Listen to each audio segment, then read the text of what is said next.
बहुप्रतीक्षित कोकण बोर्डाच्या 10वीच्या परीक्षेला आजपासून दिमाखात सुरुवात झाली आहे। सिंधुदुर्ग आणि रत्नागिरी या दोन्ही जिल्ह्यातील हजारो विद्यार्थ्यांचे भवितव्य आजपासून उत्तरपत्रिकेवर उमटणार आहे। परीक्षेसाठी बोर्डाकडून सर्व तयारी पूर्ण करण्यात आली असून प्रशासकीय यंत्रणाही सज्ज झाली आहे।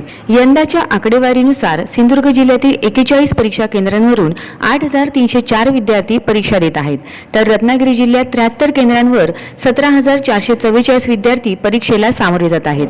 एकूण कोकण विभागात 114 केंद्रांवरून तब्बल 25,748 विद्यार्थी या महत्त्वाच्या परीक्षेत सहभागी झाले आहेत। परीक्षेदरम्यान कोणताही गैरप्रकार होऊ नये यासाठी भरारी पथके तैनात करण्यात आली आहेत। याशिवाय पहिल्यांदा सीसीटीव्हीच्या निगराणीत ही परीक्षा होत आहे।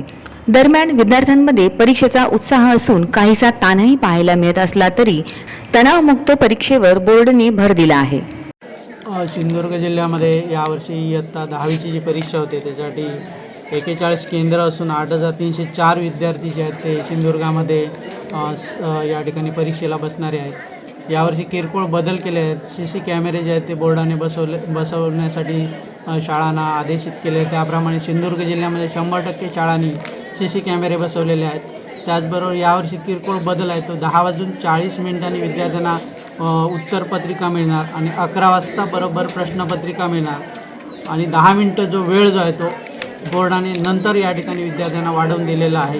आणि त्यामुळे बोर्डाचं यावर्षीचं जे नियोजन आहे ते इतर वर्षापेक्षा जरा त्याच्यामध्ये बदल केलेला आहे।